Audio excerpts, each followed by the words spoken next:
What's up? This is Dominique Beaumonte, and you are listening to Season with Salt, the podcast.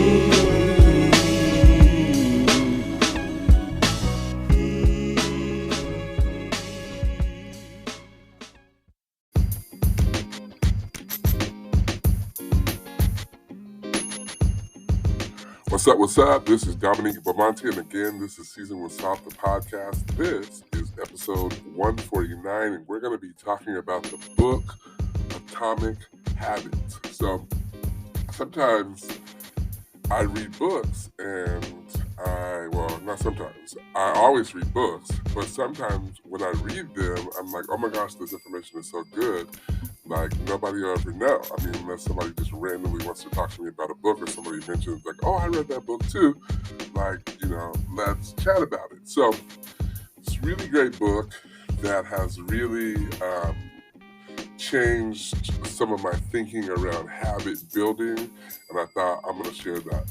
First of all, let me just tell you a little revelation that the Lord gave me as I was preparing for this podcast. My camera or my microphone might sound a little funny. For one, because I'm in a hotel in Portland. Two, because I have been dealing with allergies. And three, because if you've seen this setup, you'd be like, oh my goodness, this is crazy.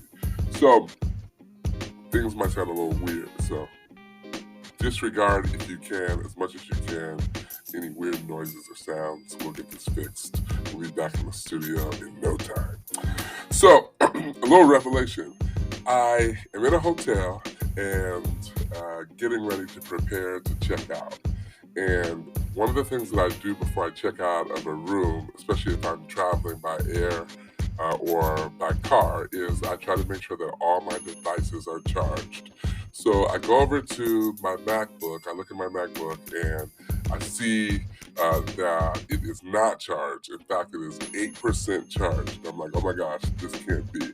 So I plug it in, and I accidentally hit the little battery icon button, and it tells me that, just randomly, it says, here are the apps on your MacBook that are taking up the most space and using the most energy. And I looked at that list, and it was like Google Chrome and some other things. And as soon as I seen that, I thought about the comparison between what's taking up space in my laptop and what's taking up space in my heart and my mind. And I was like, thank you, Lord, that's confirmation, because sometimes we allow the wrong things to deplete us of our energy, of our passion, and the things that take up space in our lives are the things that are not productive for our future.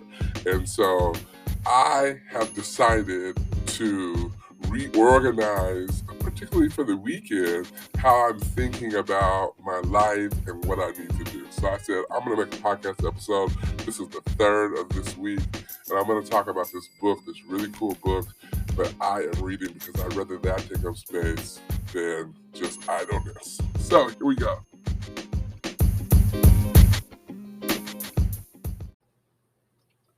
So here's what James Clear says in his book, Atomic Habits, Part 1. He essentially says that in his life as both an athlete, a professional, a human, he has learned that his success and the success of teams that he's been on, the success of systems that he has been a part of, have all been the product of the management of habits, right?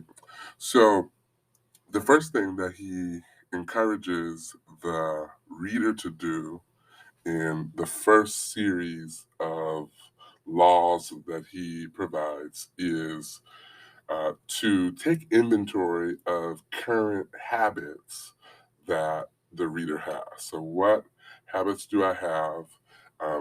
What do they lead to? What do they breed? How do they impact my day-to-day living? How do they impact my career?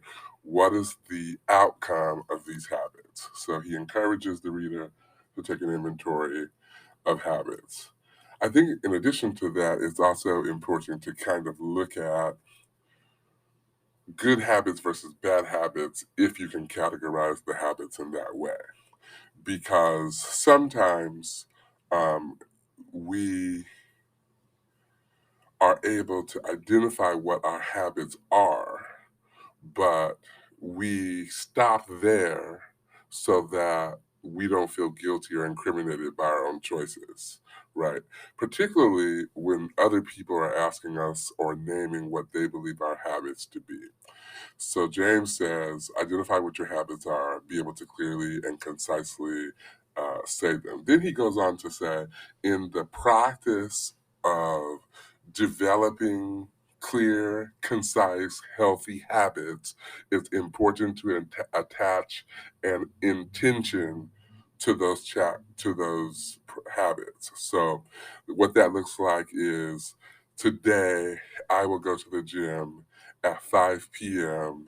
at the 24-hour fitness, right? So all of the information that is important in order for me to build habits. And then he says, going beyond just making a declaration, accomplishing that habit and then doing what he calls habit stacking. So habit stacking is um, saying after I have gone to the gym on Tuesday at 5 p.m. at the 24-hour fitness, I will then have a salad immediately following the uh, gym trip, right? So I'm being intentional, I'm being affirmative, I am adding to my habit very intentional practices, right? So the better I become at creating and developing and sustaining habits, the more I start padding or partnering or collaborating between my habits. So I think that that's important. Okay, so the third thing that he says, and this is the law of simply making habits obvious. He says that it's very important to design your environment and to make cues of good habits obvious and visible. I love that.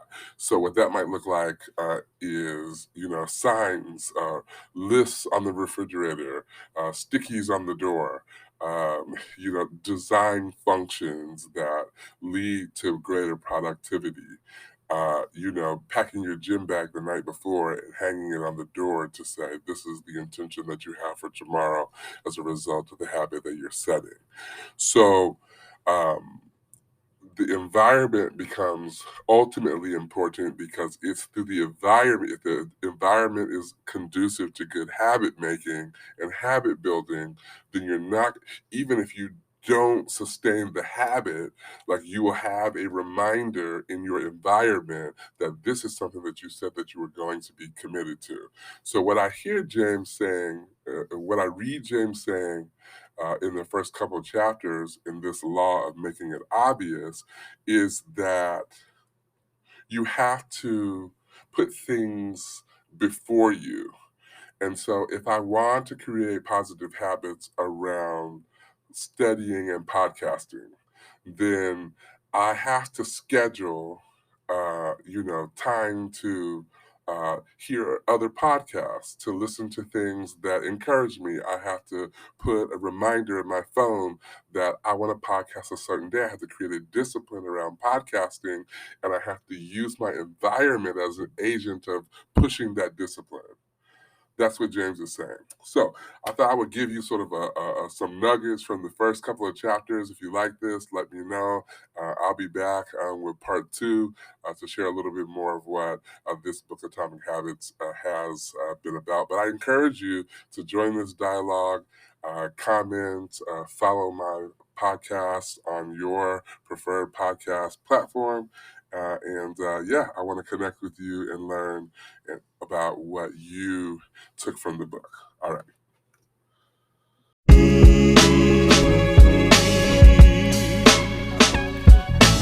Season with salt, season with salt,